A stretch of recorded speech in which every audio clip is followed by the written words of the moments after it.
not just from California, but I'm a San Francisco native. I was born in the Oh, city, and grew up in the city until about '89, when the '89 quake. My family lived in the Marina, and whoa. that was a jarring experience for the whole family. And we moved across the bridge to Marin County, looking for a little more solid ground.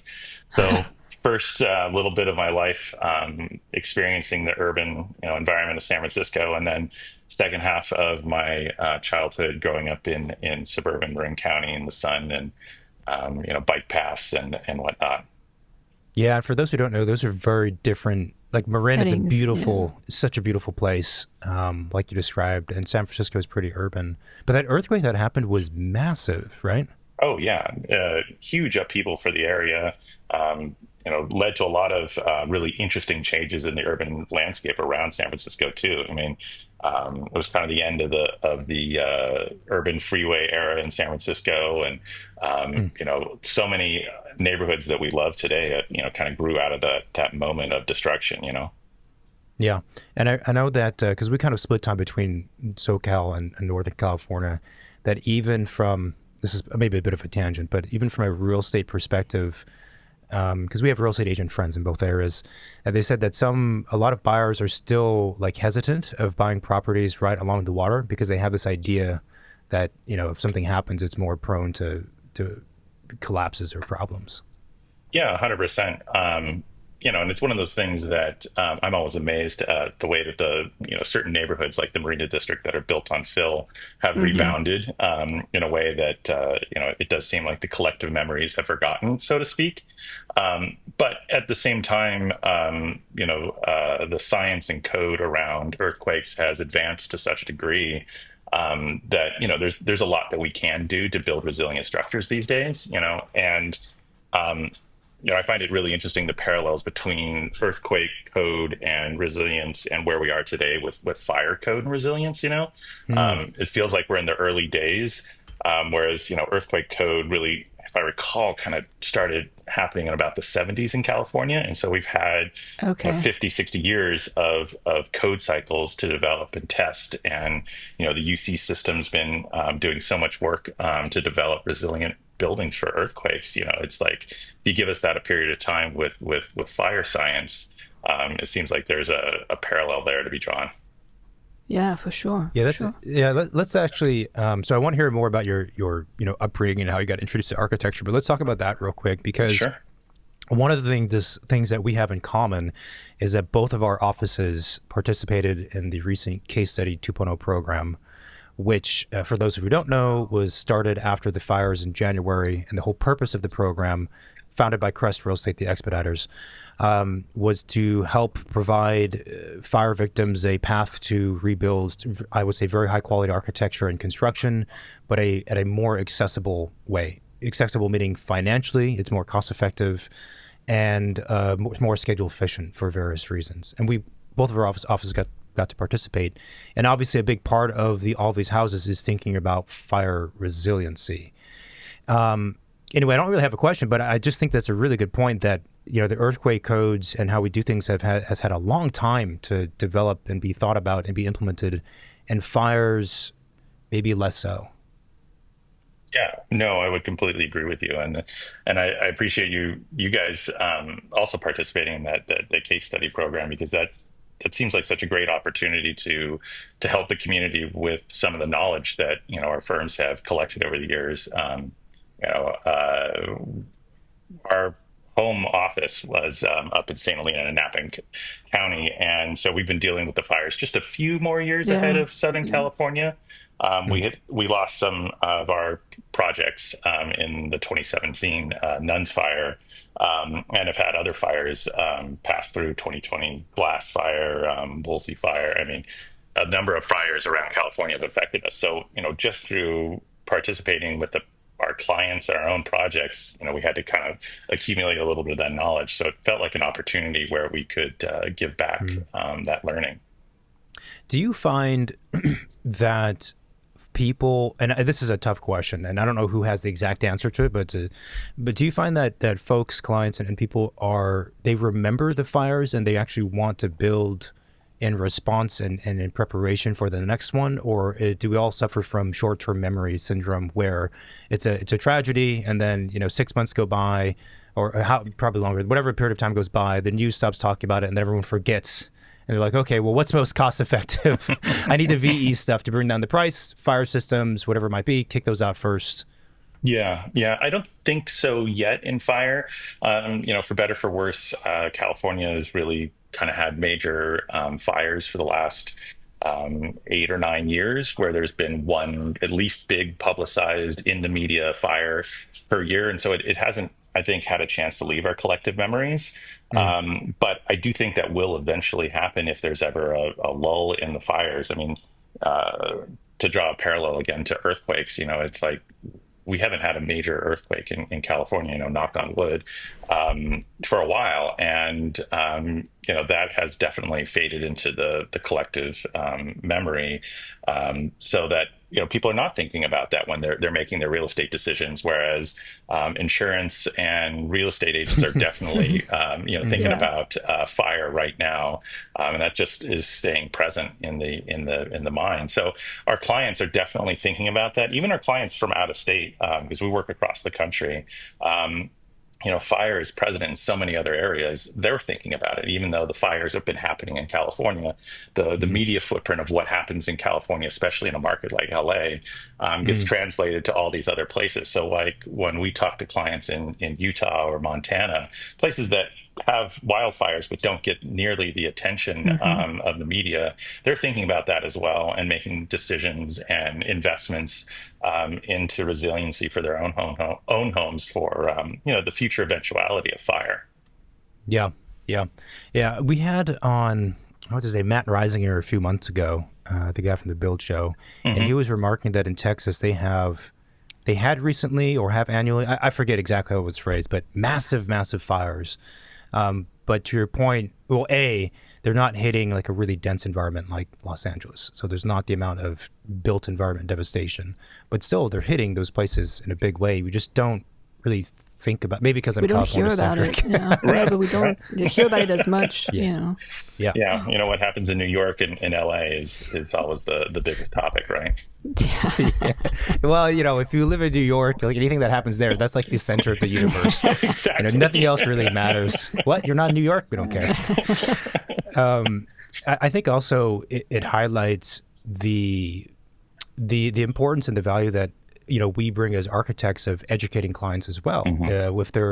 If they're not knowledgeable about some of these things, or they're on the fence about doing them, and then conveying to them, best practices that we should be doing, even if the code does not explicitly call for it. Like there are things that we should be doing, especially from a design perspective, yes, but a construction perspective. And actually the code falls short in many ways in that regard. Yeah, I would agree with you on that. Code is minimum, right? In most scenarios, and we have the pleasure of getting to work for clients that are putting pretty serious investments into these homes and projects, and talk to them about risk over time, and suddenly those investments that are made early on look a lot smaller.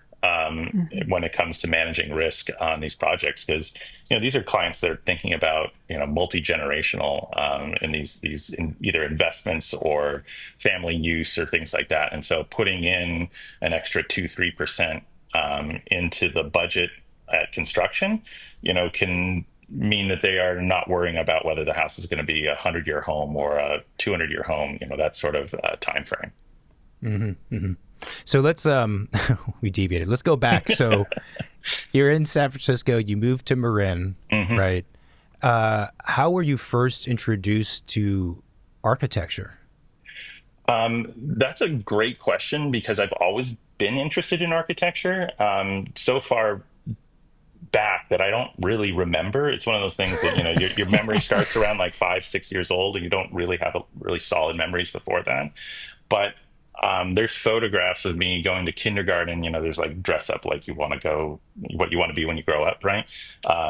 And my mom literally has a photo of me in a little white hard hat and a roll of paper under my arm, and I was going as an architect.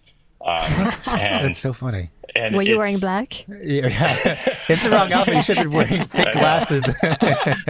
Unfortunately, or better for worse, my eyesight was still good at the time, and no, it was no black. But my dad was a graphic designer, and that's I think my influence as far as thinking creatively and thinking creatively in a way that can be built and put together, sort of. And so I think that was probably, I somehow translated the graphic work that was in magazines and print media at the time, and thought about that in buildings, because you could build with Legos and blocks and Lincoln Logs and whatnot. Logs. So, but yeah, I mean that's one of those things that I don't really remember why I wanted to be an architect. In fact, it challenged me for a while, because I struggled. It was like, who actually grows up and becomes what they said they wanted to be in kindergarten? Yeah. There's so many astronauts and firemen and whatnot, and you're like, well, not everybody gets to be an astronaut and a fireman. So let's think a little bit broader here. And so in middle school, I kind of went away from that, and they had those like career path tests and things like that, trying to like find out what you want to be when you grow up, where your aptitudes lie. And as much as I struggled to look at other fields, I ultimately came back to architecture, because those aptitude exams kept saying, you should be an architect. I'm like, maybe there's something to this. And then at that point in my life, when I was in Marin, we had some really good family friends that were architects. And that exposure really influenced me. I saw how they lived. I saw their remodel of their own home. This is a couple, Craig Hartman and Jan O'Brien. Craig at the time was at SLM. I'm not sure if he was yet the managing partner for the San Francisco office, but they were really influential. They were around in our lives, and I babysat for their kids. Things like that, and so I saw how they lived, and they had design pieces in their home. They had remodeled their backyard. They had little projects. They had a gorgeous tree house for their kids that he had spent time and done a competition on, and things like that. And it just really fascinated me, the way that they lived their life. And so I became more and more interested in talking with them. And ultimately, Jan was working for the firm that I work for now, in Sausalito, just down the road, and said, why don't you come down for a summer, see what it's like, intern here, and you could kind of see what the ropes are. And that was in the summer of '99, in my after my junior year of high school. And so I came down and ran blueprints and swept floors and sharpened colored pencils for the partner that was in that office, Jim Gillum. And I just loved every minute of that summer. And I came back to work for them after my senior year of high school, and I've been working in some capacity for them ever since, part-time, full-time, through my time at Berkeley. They were the reason I decided to actually drop out of Berkeley. Was I was having so much fun working in an office and actually, doing the practice, that it lured me away from the studio environment. How funny. So did you go straight from high school? So was Berkeley, or was your only formal architectural education? There was for So go ahead. It was for undergrad. Yeah, Berkeley was my only undergrad formal architecture training, or education, I should say. I did have the opportunity to take some classes in high school. Autodesk, the behemoth that it is, was headquartered in San Rafael at the time, and they had donated a ton of software and computers to our high school.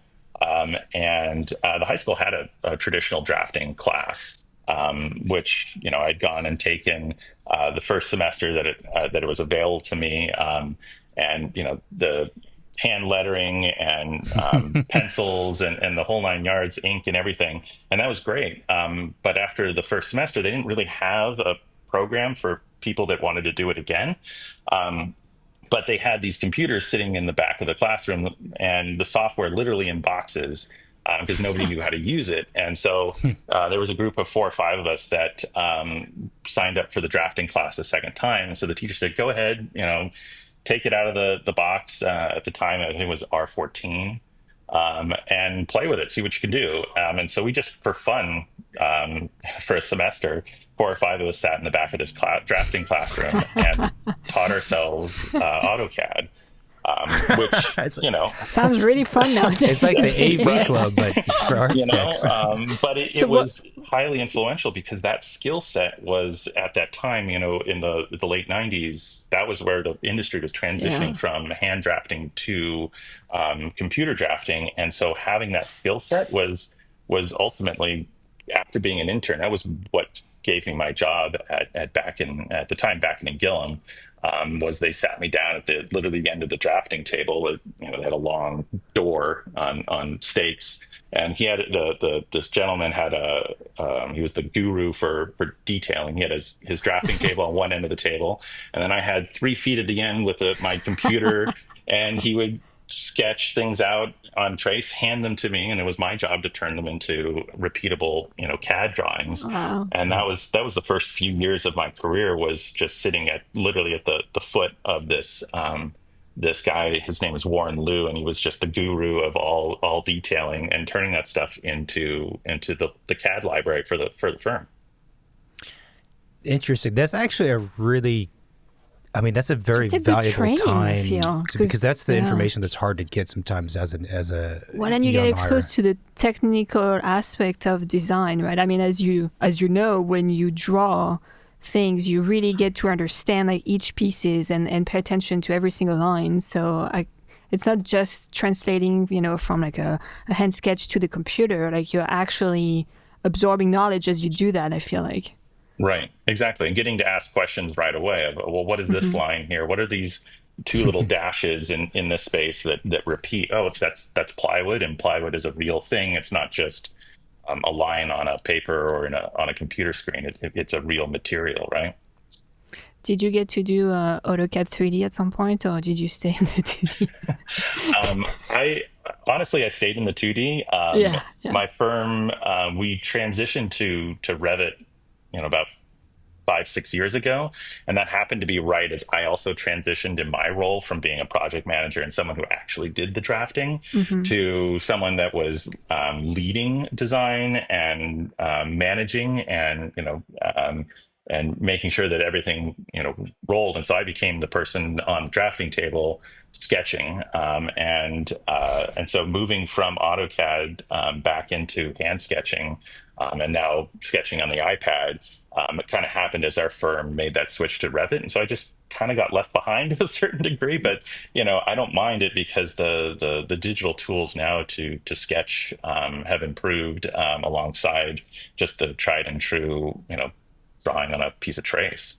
Yeah, yeah. It's funny how it goes back full circle. Now you're on the other side of the table, right? That's very funny. So you do most of your sketching on an iPad? Most of my red lines on an iPad, and sketching either in a notebook or on trace. And so it's kind of a combo that red lines, especially to disperse to the team, is kind of easiest via iPad, because then you have record and you can send it to multiple places. And we've got 4 offices and a handful of remote employees, kind of the legacy of dispersion during pandemic. And so being able to bring people together with those digital tools, especially for red lines, has been powerful for us. Yeah. Yeah. So for folks wondering, can you give us a quick description of the office? Like, how large is your office, the kind of work you guys do, the kind of basic stats, let's say? Yeah. So we're now Backen Backen. The firm, we were originally Backen and Gillum, and then Backen, Gillum and Kroger. The firm's been around since '96, so it's had its growth and transitions over the years as people came and went. But refounded in 2020 as Backen Backen, and we're about 50 employees across 4 offices: St. Helena, Sausalito, Montecito, and LA. And then we've got a handful of folks in the Mountain West, Idaho, Utah, Arizona, remote employees that we picked up in pandemic.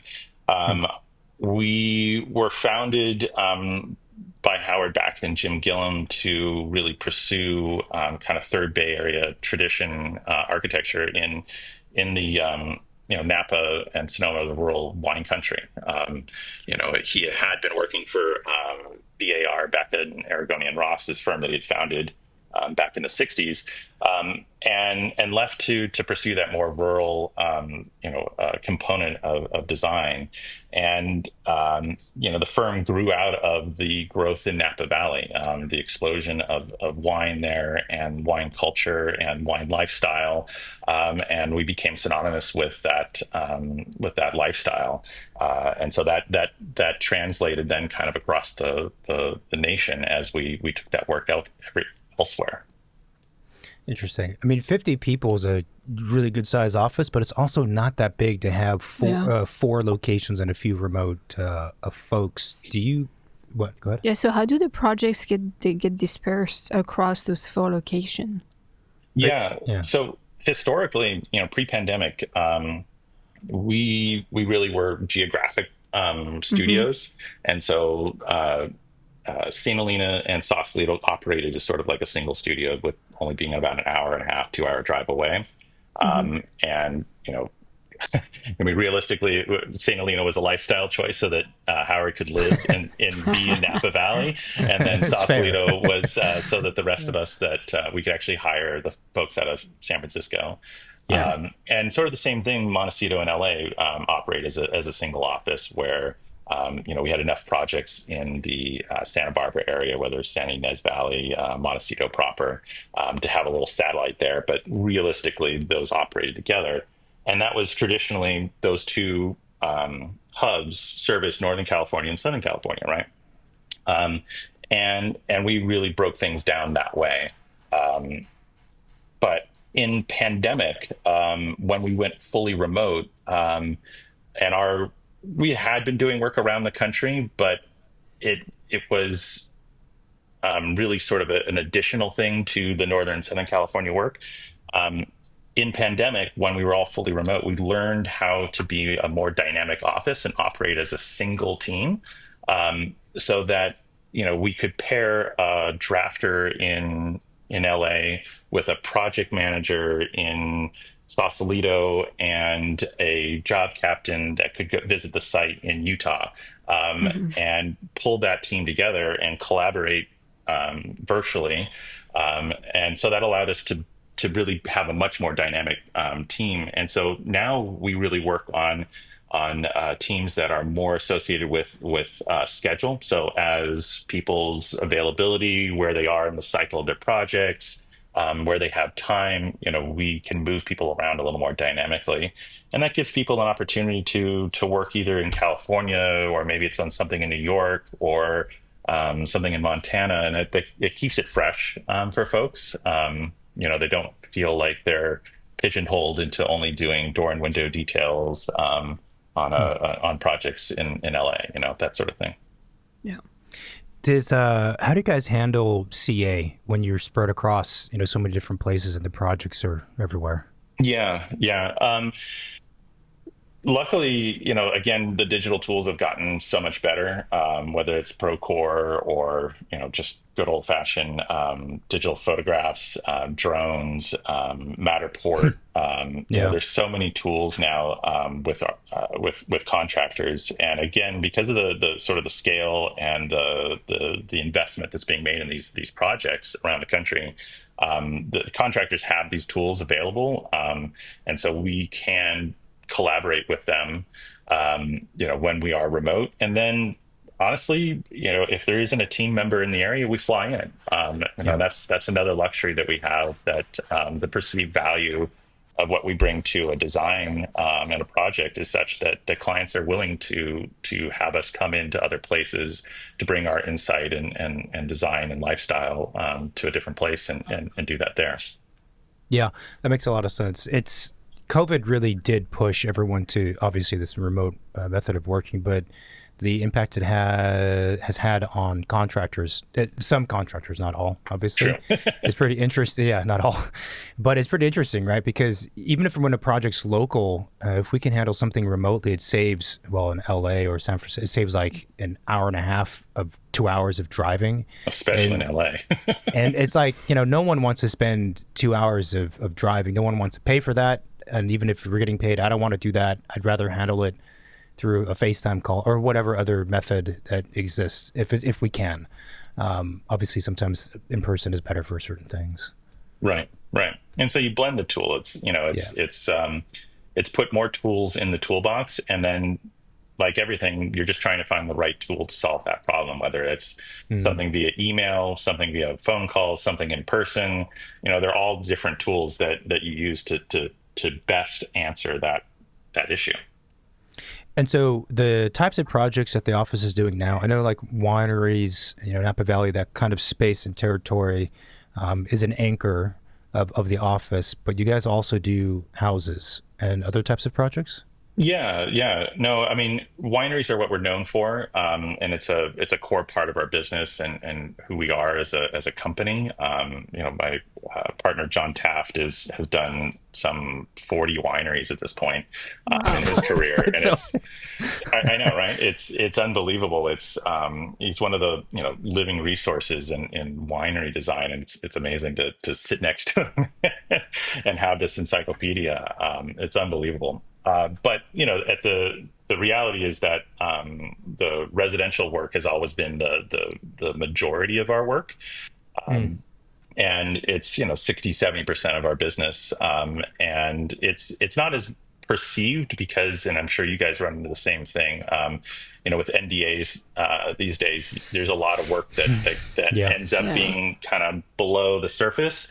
And so, our residential work is kind of an iceberg for us, where we're allowed to show a handful of projects, put them out there in the world, and then there's this vast back catalog of work that we're not allowed to talk about or show anybody, which is a challenge in putting together a portfolio. It's like, what did you do for the last 7 years? Like, well, I'd love to tell you about it, but I'd have to kill you afterwards. Exactly. Or they're going to come and kill me. Yeah.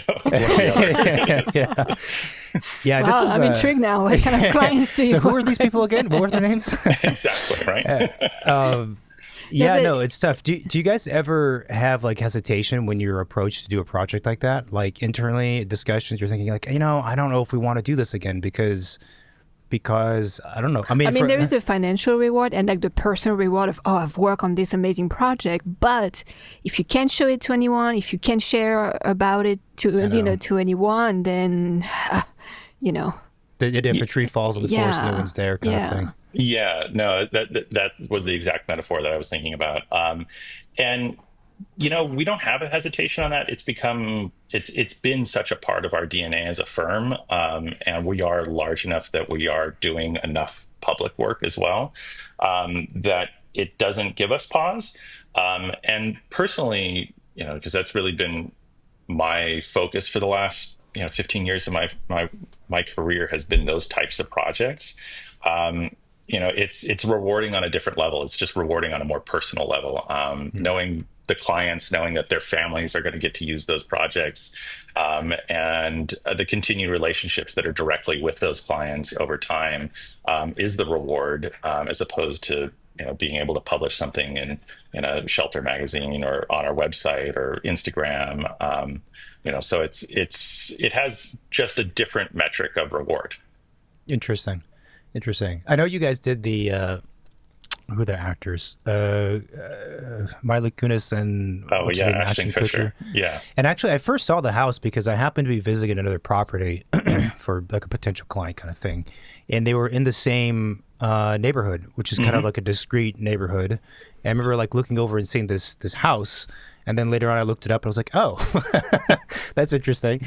I mean, it must still feel good though when you do have a project of that caliber and it gets to be put out there so that people can enjoy it and see it. Oh, 100%. Yeah, 100%. No, that's definitely our most well-known project at this stage of the firm. And it's it's been fantastic to work with them. They're wonderful people. I mean, I wasn't personally on that job, met them a couple of times, but the stories are great, and it because we did have the opportunity to photograph and publish it, to share that work, was really special for us. Mm. So I want to talk about your overall career, because I think you're one of the fewer guests we've had on who's been basically at the same office your entire career. Is that right?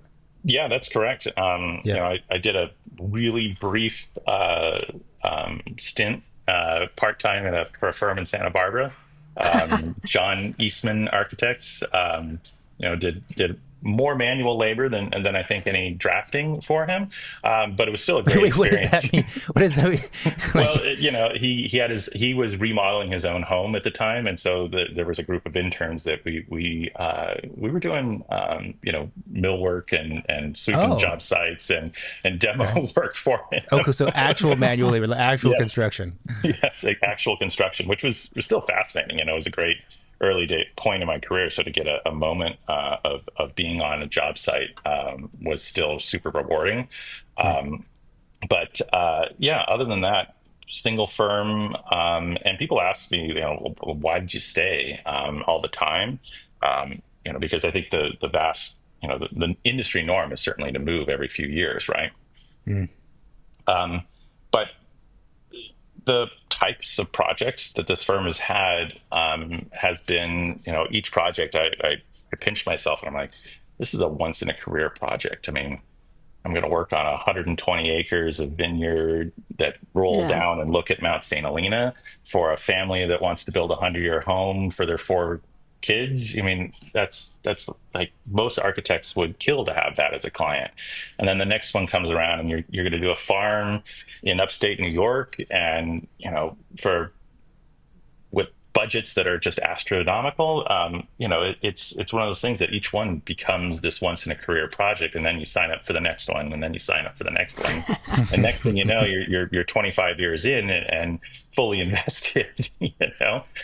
So it's been a whirlwind to be able to ride on Howard Backen's coattails, and see and be taken to these incredible locations with amazing views and great clients, great builders. The collaborators that we get to work with is unbelievable, and so it's just each time I've thought about leaving, I get dragged back into the system, because it's like, well, why would I ever walk away from this team and this client and this site? And it's just next thing you know.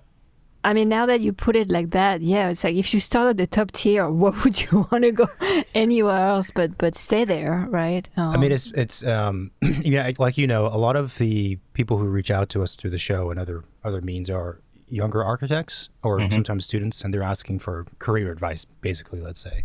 And generally, we always advise, if you can, move around so you can see different offices and whatnot, but there's always an asterisk next to that comment of, if you happen to be the 1 in 1,000 or 1 in whatever ratio where you end up at a job at the beginning and it's good people, good work, and you're loving it, and they're treating you well, then there's a really good argument to be made that maybe don't leave, because actually offices like you described are rarer than I wish they were.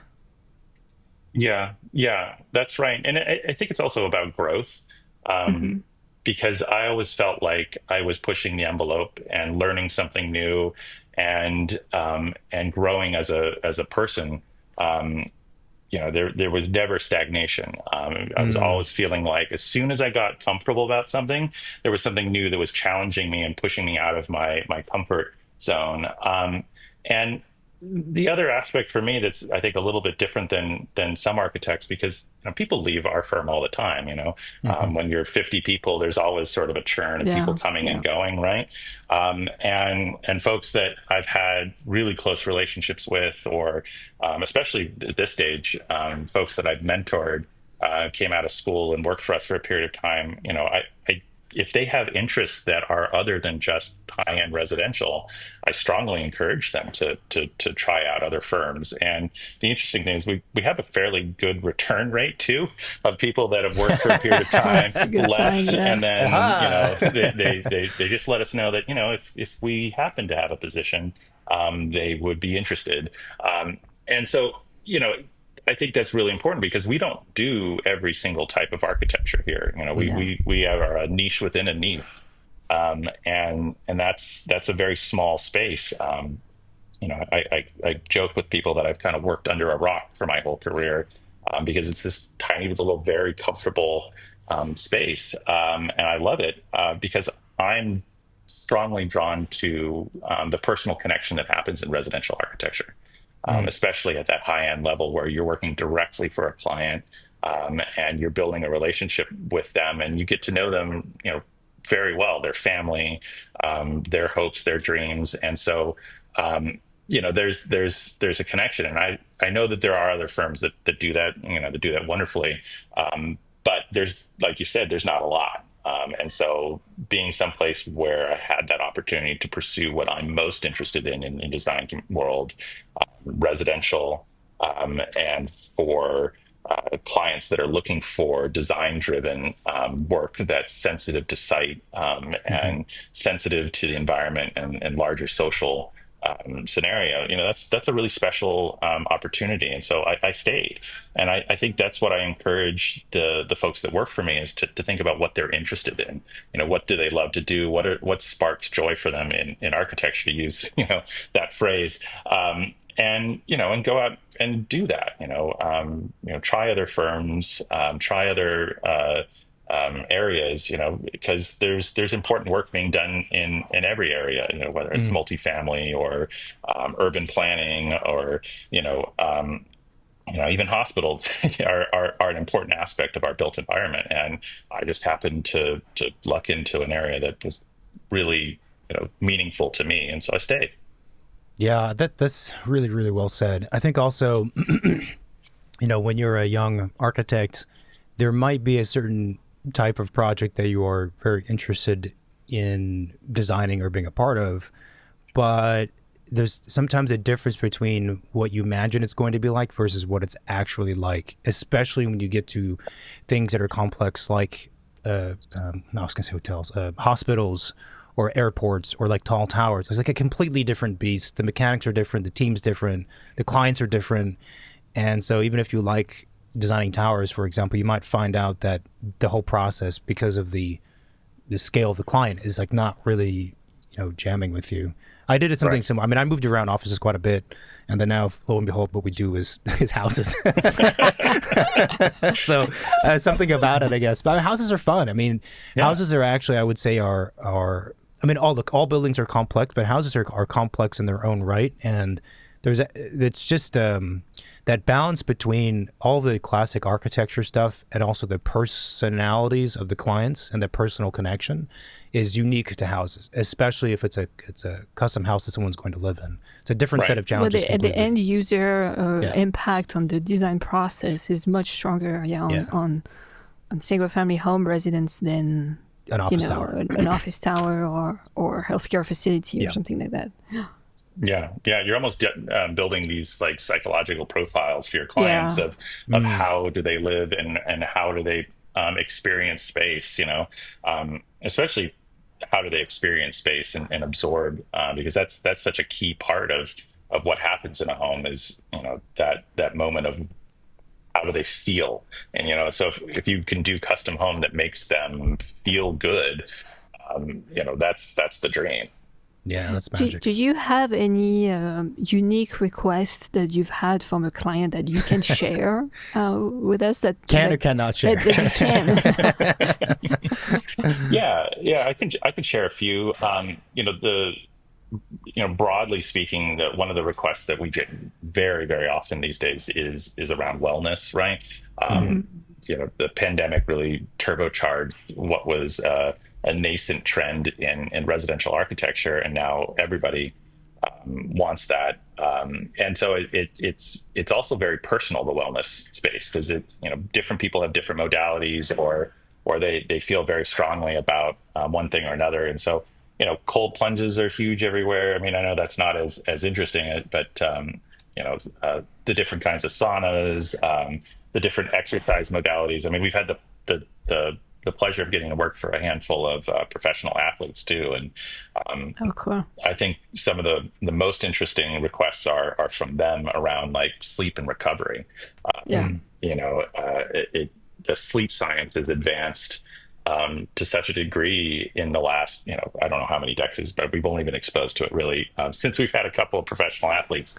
But having to think about those special requests of like, how do you make the bedroom as optimized as possible to promote sleep, and sometimes that means separate suites for a couple or things like that, so that if somebody snores or somebody doesn't, that they have the ability to have the best possible sleep that they can. Silent mechanical systems and acoustic isolation and light, pollution and all sorts of thoughts like that. So it's you can dive pretty deep on sleep, and it's one of those things that you don't think about until it's like 2 a.m. and you're awake yourself because you've been transitioning time zones or something. You're like, oh yeah, I care deeply about this. That's a very interesting aspect, actually, of the wellness and all of that. Is there like consultants that focus specifically on sleep recovery that you work with on those types of projects, or you just you just experiment in the office, like you build a bedroom and try different things? That would be fun. Yeah.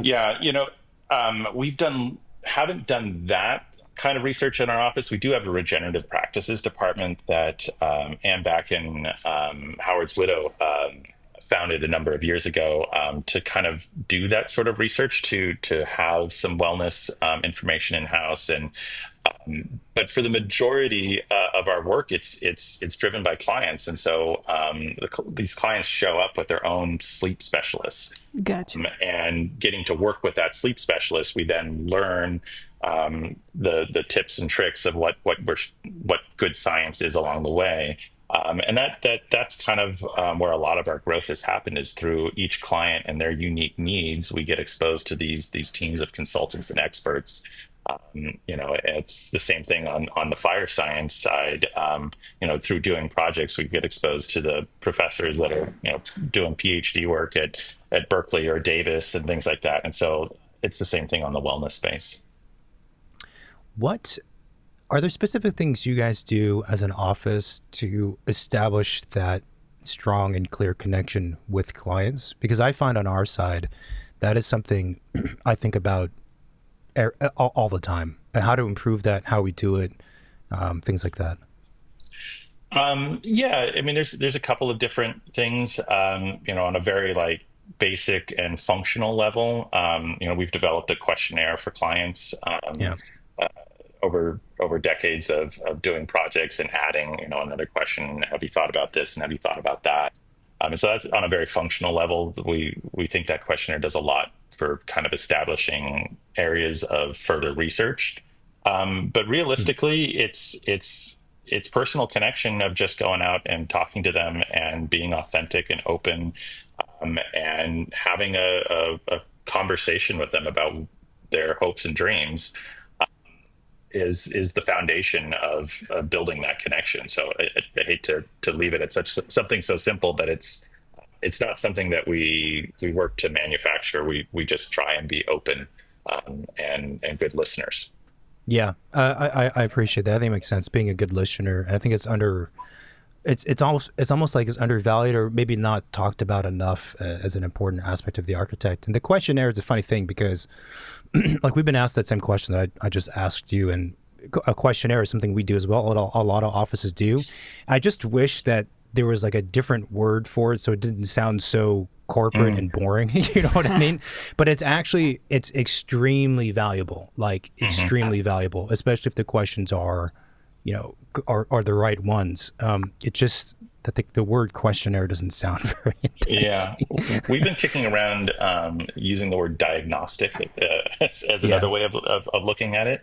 Because it is a process. It's and similar to sort of a checkup or a wellness check or a doctor's appointment. You want to be able to delve the client and their experience and understand where they are and what they need. It's just as important as a solid site investigation, right? You want to know everything you can about a place, and the counterpart to that is knowing everything about the client and their program and needs, right? And so those two pieces come together.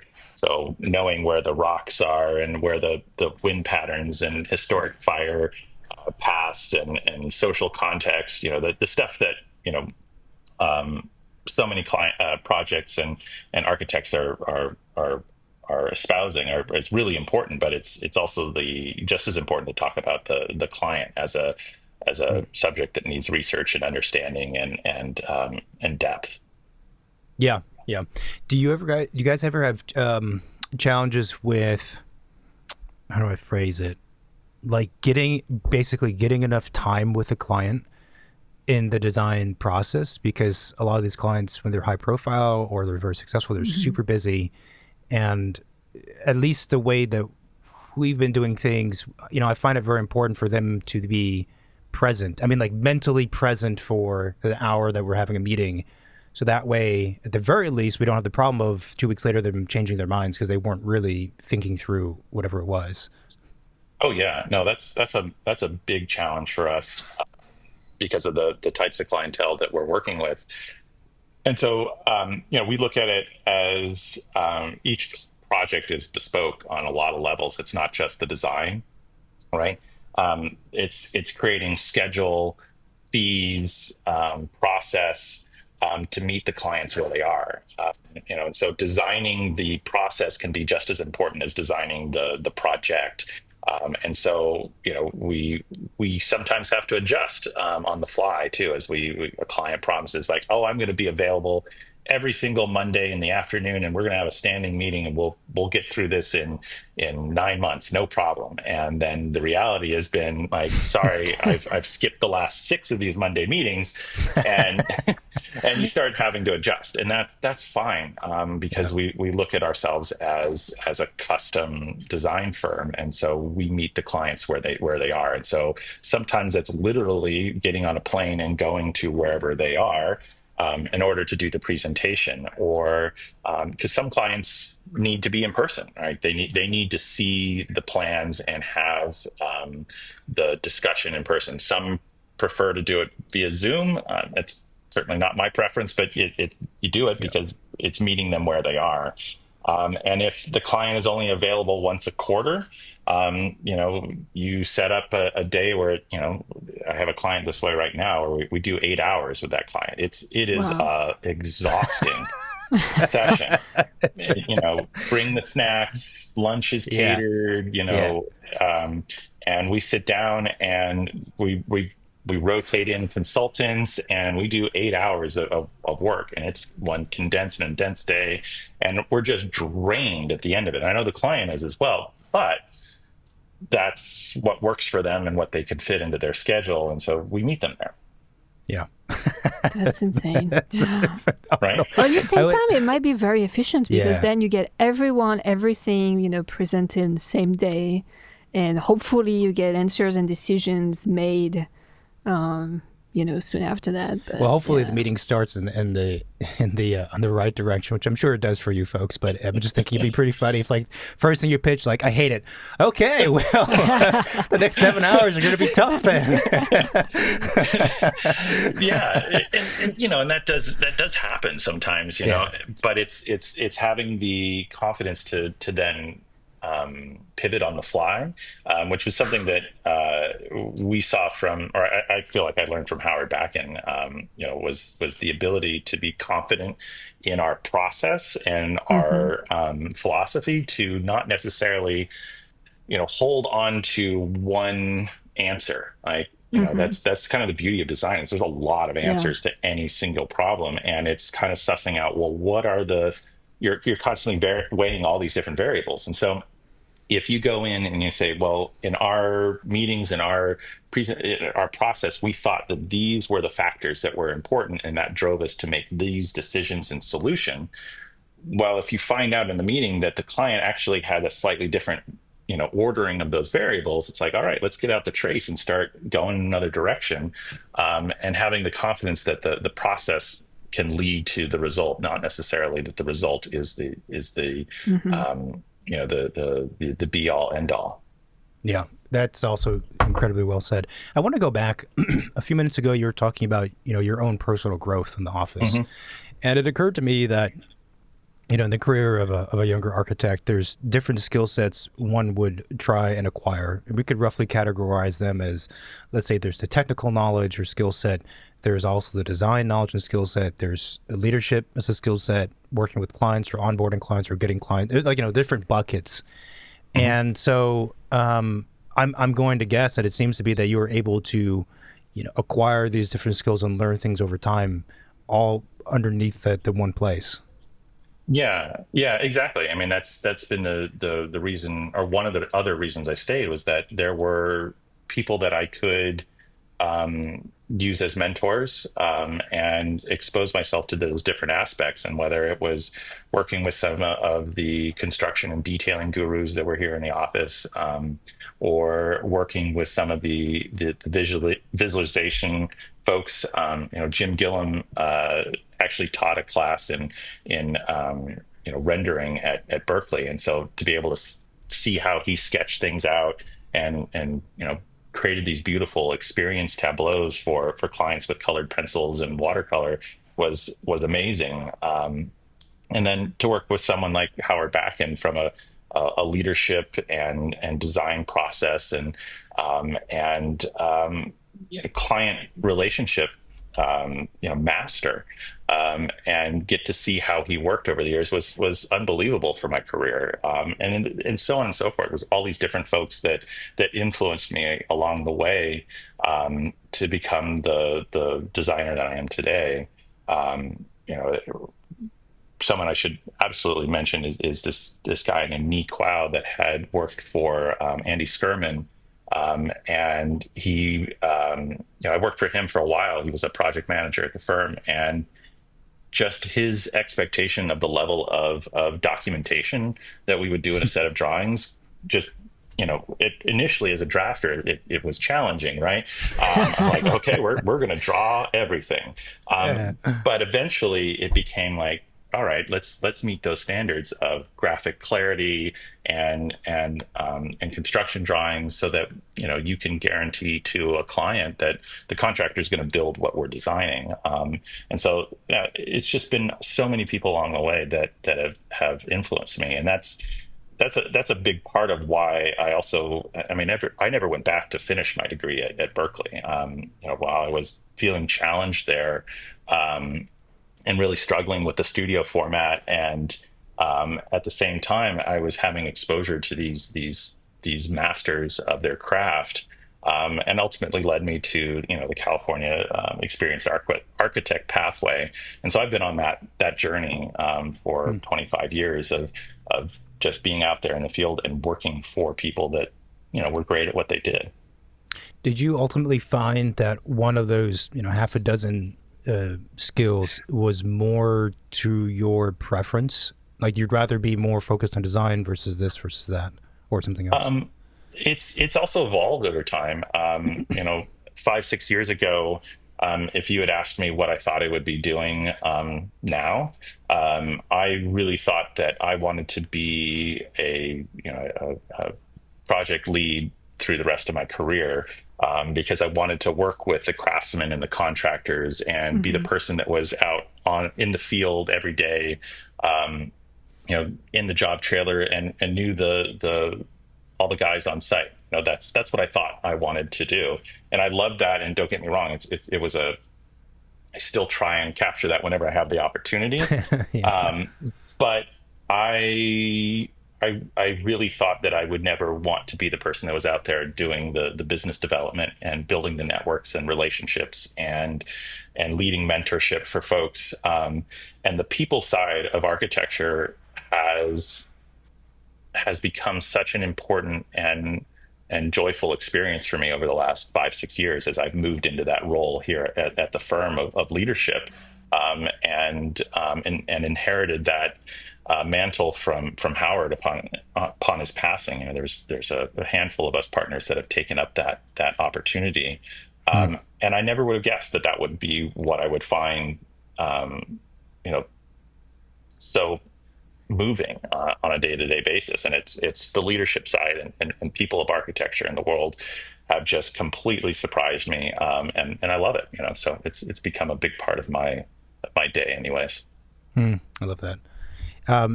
Talking about the projects, I was also wondering, is there a project that stands out, or a few, that were the most challenging, or just particularly challenging? The most challenging. It's probably a cycle of ones you can't talk about. Yeah, that's exactly, like, what can I discuss? Yeah, you know, because there's different kinds of challenges, right? There's technical challenges. You know, building in a cold climate for the first time as a California kid that grew up on the coast, that was a huge technical challenge of having to learn all the ins and outs of ice management and water management and thermal breaks and whatnot. And so that was a fun and exciting project to work with just a master builder on that project, who had been building for 60 years and in that area. And so just, you know, sitting down with him and talking through these challenges, and some of his solutions are things that we do in our cold climate projects to this day, you know, around like drains at doors and windows, and you know, when you do a light well, and what do you do down there, and so yeah, you know, these really challenging moments of dealing with the cold was exciting, an opportunity. And then there's other challenges around client management, and I will talk very broadly at this level, because those are the ones that, you know, can't talk about too specifically. But, you know, clients where, if you know, there's the classic tripod, right, of time, cost, and quality, right? Right. And if you throw out time and cost as constraints and quality is the only metric, you know, how can you achieve success? And so figuring out a way with that client to measure success was very challenging, because, you know, we're building custom homes. These are one-offs. You know, it's never been done before. It will never be done again. And you know, construction is never perfect. There's always a mistake. There's always a challenge. There's always an unforeseen circumstance. And if the expectation is, you know, perfection, how do you manage that? So finding a way to lower risk as much as possible so that you can meet that expectation, and helping a client see the beauty in some of the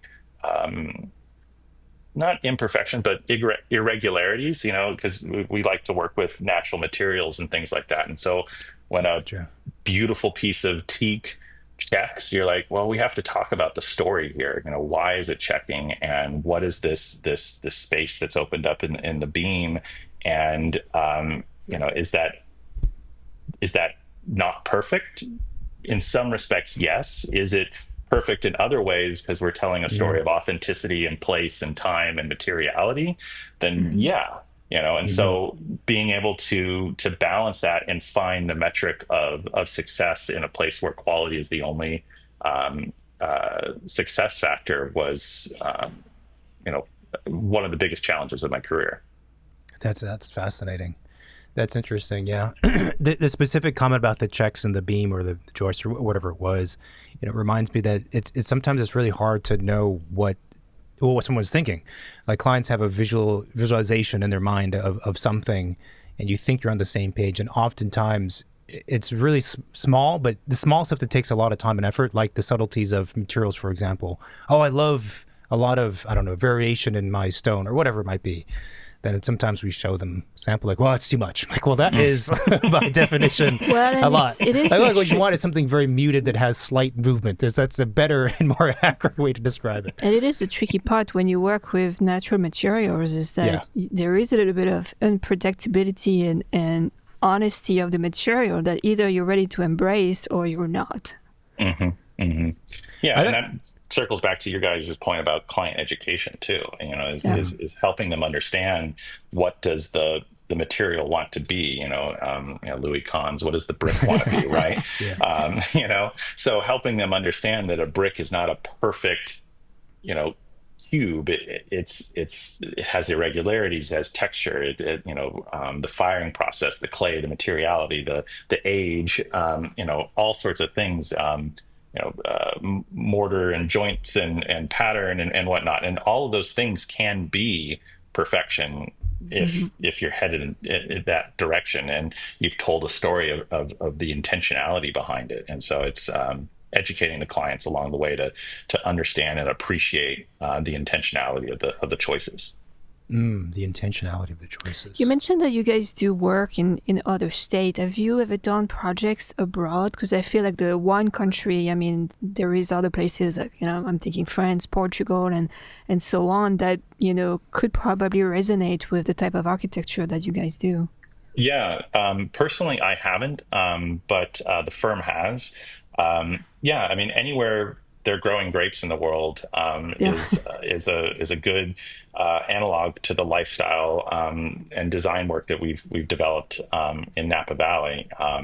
And so, for instance, my partner again, John, he's done a number of wineries in Canada and British Columbia in the Okanagan wine country up there.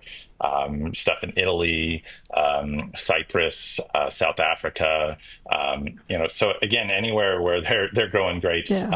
East Coast, even, the places where you're not expecting it, but are up and coming, Maryland, we've got a winery in Maryland. Wow.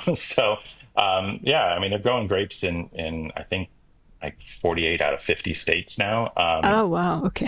And if you think about it from that perspective, so we get calls for Texas and Arizona, but Mexico is another place the firm's worked for a while.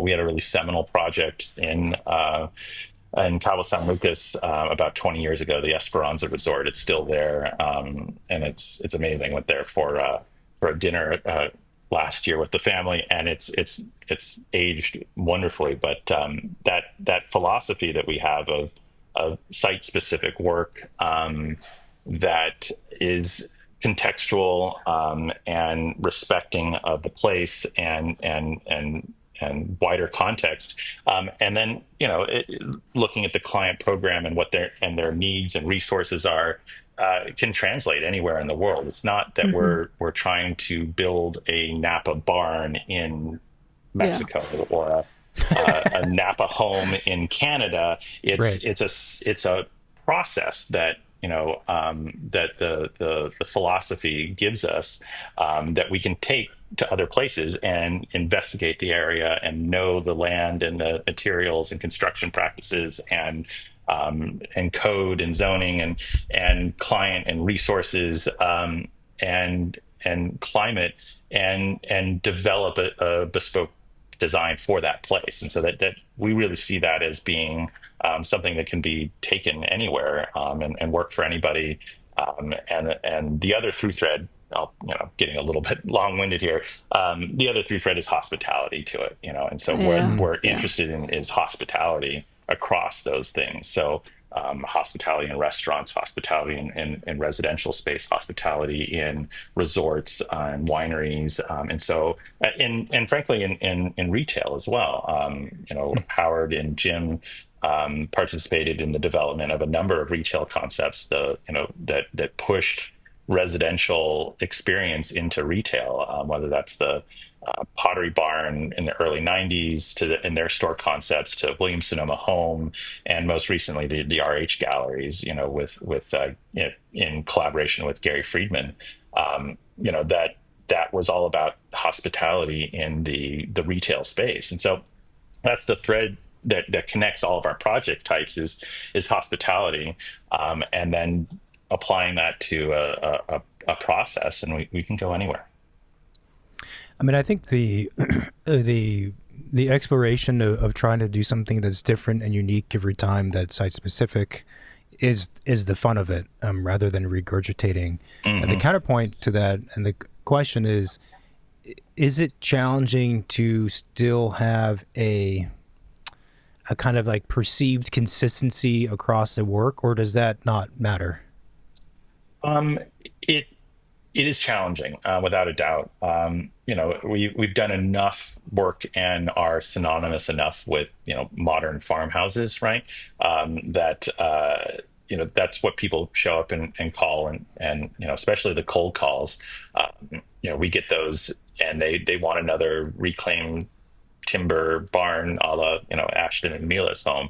And so it goes back to client education of saying, well, let's break this down. Is it really the aesthetic that you're after, or is it the lifestyle that you're after? And can we be authentic to the lifestyle in a slightly different, format or design or aesthetic?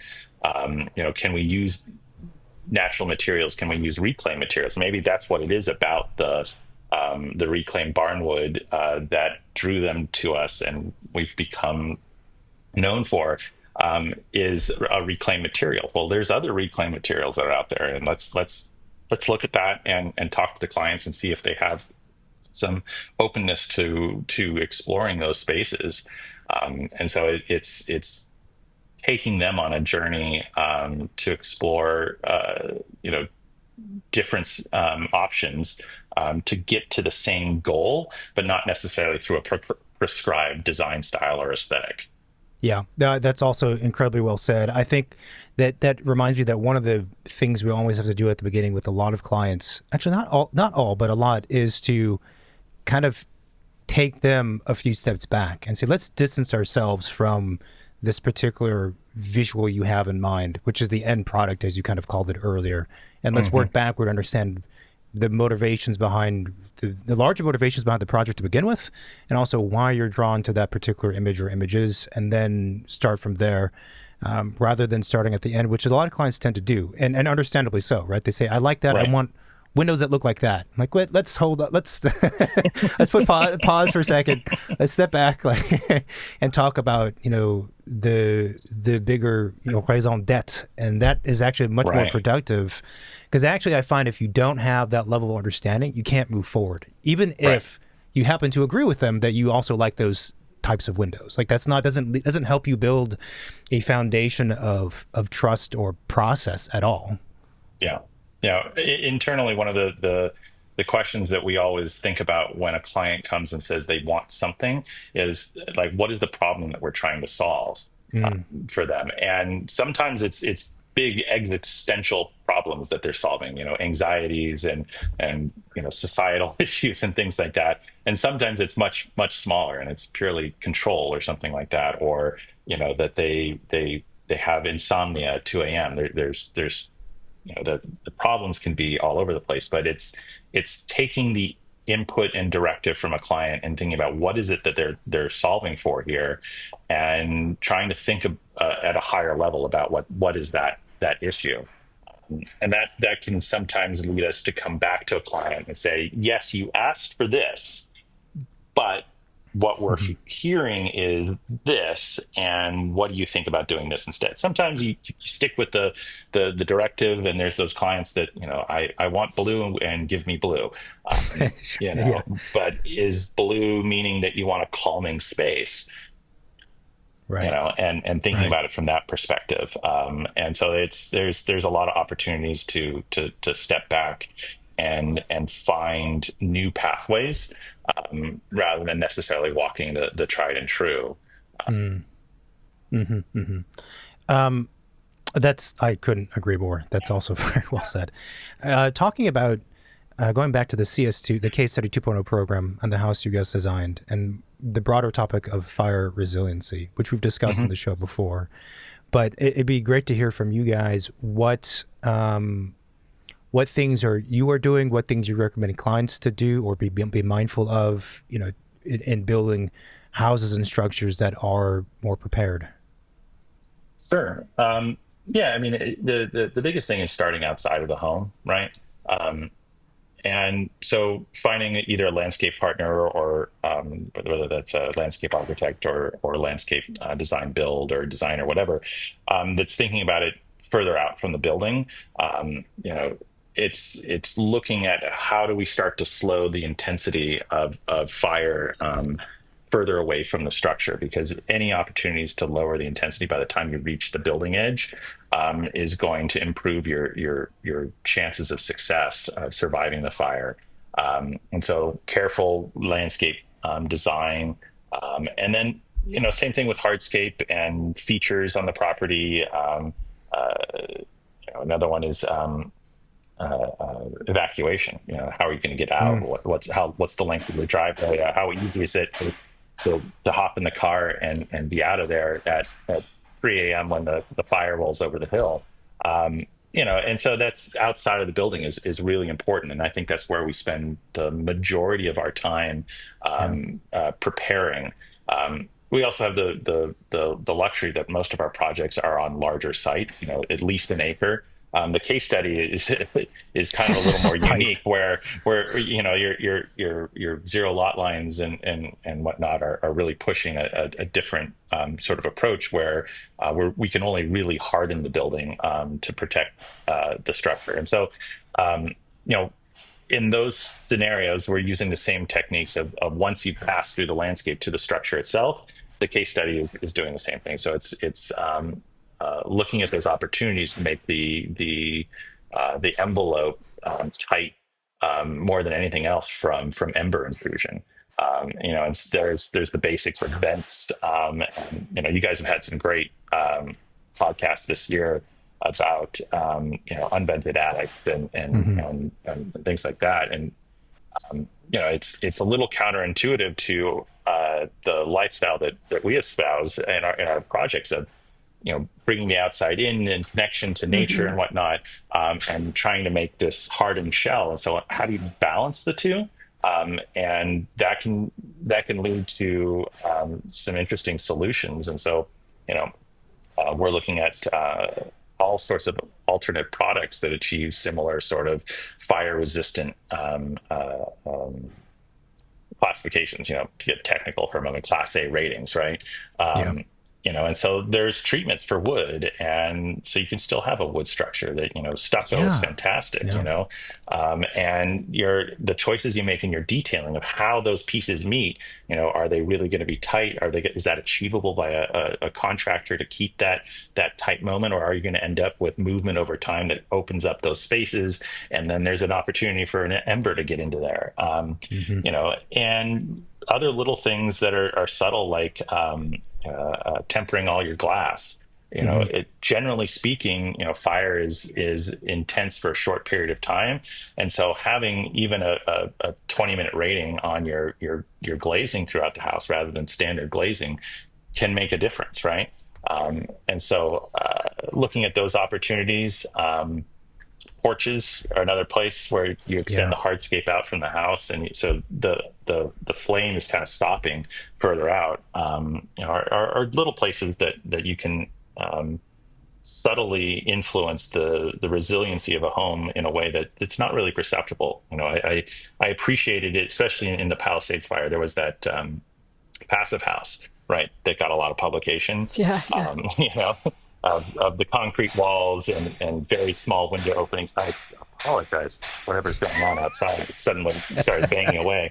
Um, uh, and that's one way of doing it, but I think that people would look at any of our projects these days and not necessarily know that they're a resilient design. That we're still putting wood siding on homes, but it has a Class A rating, so you can take a blowtorch to that, and Yeah. it's not lighting. You can still have doors and windows, and you're looking in and out, but that glazing is treated and tempered, so that when the fire hits it, it's not popping out.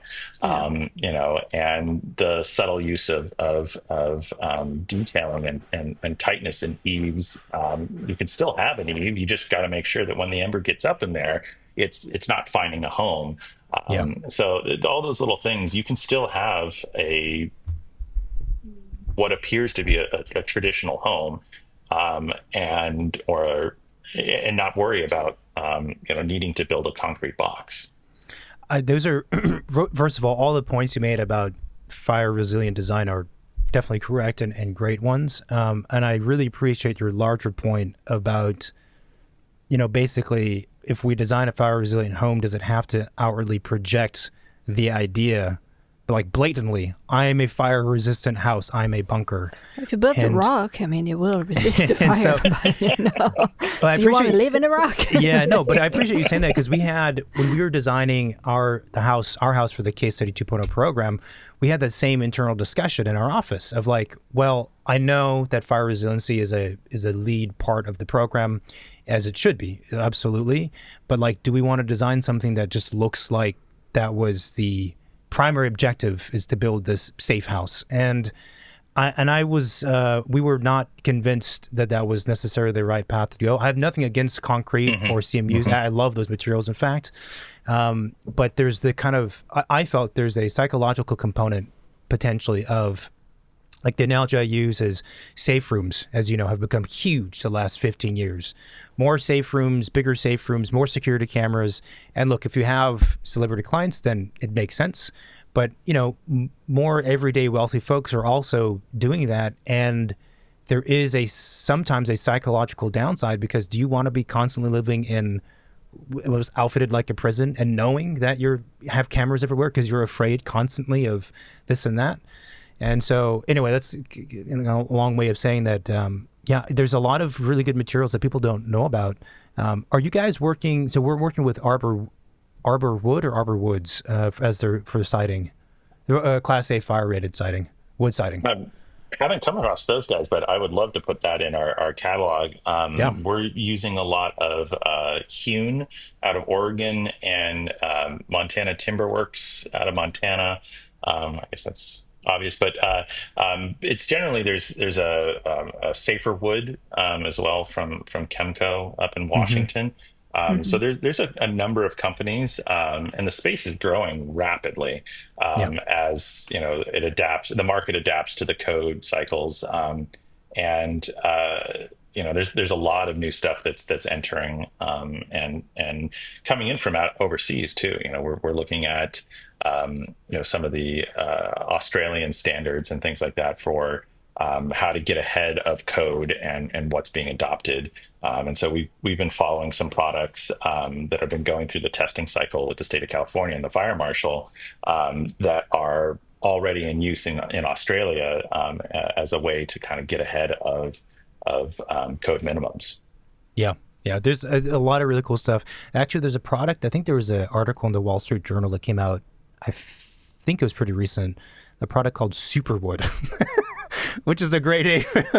But it's made of wood, but it's like composite. Comes with a cape and it flies around. It has a bunch of other stuff compacted into it, and it's I forget the specifics, but it's like stronger than steel, fireproof, and a bunch of like all the things you would want out of a product is in there.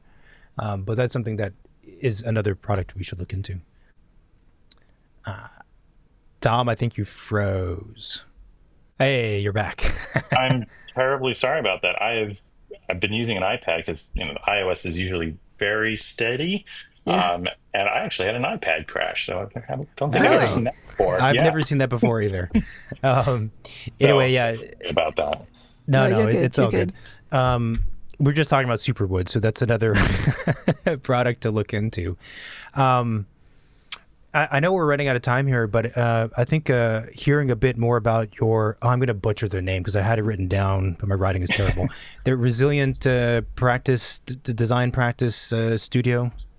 Yeah, the Regenerative Practices Department. See, they're regenerative. I knew that was the word.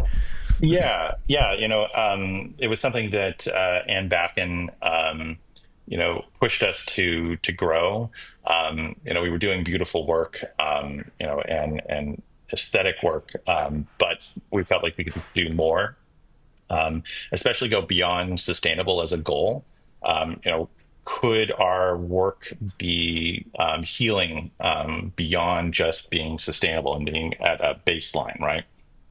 And so could our work heal the land? Could it heal people? which is a little bit esoteric, but at a more functional level, I think it's true. It's like we can often come to these sites. They're rarely pristine. Even when we're working in the middle of the Rocky Mountains in Montana, we're coming across a site that's been clear cut multiple times, and so there's a really unhealthy forest of lodgepole that's growing back. Dense, fire-prone way. And so, can our intervention in that space be regenerative to that land and heal it in a way that's going to leave it not just sustainable, but better than it was before? And so, we look at it from that perspective. And not just doing it for the land, but also doing it for people, and then that's, one of our kindness is body. Can good design leave people better than they are when they enter a space, and we believe that that's possible. And we talked on sleep science early on in this conversation, and that's one really tangible way that if you can create a space where someone can go to sleep and have an incredible night's sleep and feel better in the morning, that can be life altering over time. And it can extend to so many other places of, a space that's calming, a place that brings joy or celebrates moments of in people's lives, in the hospitality space. If it's a restaurant that's going to have an escape from the stress of the day and leave you feeling better by the time you're done. That's a little bit of salutogenic design in a micro dose for a few hours. And so the more time you spend in a space, the more it can potentially heal. And so that's the goal, is to be beyond sustainable and to be regenerative. And that's a really high, lofty goal, but it's kind of like setting the sights there and aiming in that direction and doing what we can to be good stewards of all of the resources that we have, whether that's land, carbon, energy, time. Those are all different resources that we're trying to in that space. Yep, makes complete sense. I love it. And I appreciate what you said about, setting those standards or those goals and aiming for them. I think that's incredibly important. And I think it's wonderful. Tom, thank you so much for making the time on a Tuesday morning. Usually we do these on Fridays, so it's Friday morning. It's not Friday, unfortunately, it's Tuesday. This was really wonderful. It was a fun conversation. We covered so much stuff. Really appreciate it. Hope we can keep in touch. Yeah, I really appreciate both of your guys' time and the really insightful questions and the opportunity to chat and today. And again, I apologize for my technical challenges over here, and it's all good. And whoever's moved outside and started banging away. I really tried to find a quiet conference room for you, so hopefully that doesn't translate too much in the recording. No, it just makes it more authentic. Yeah. That's life sometimes, right? Hi everyone, thanks for watching this video on YouTube. If you like what we're doing, then please support our show by hitting that subscribe button. You can also find us on most of the social media, Facebook, Twitter, and Instagram. We're mostly on Instagram. And you can reach out to the hotline, 213-222-6950. You can send a text message or leave a voicemail if you have any reaction to this recording, any questions you might have, or guest suggestion. Feel free to send it our way. Cool. Thank you for watching, and see you next week. Thanks. Bye-bye.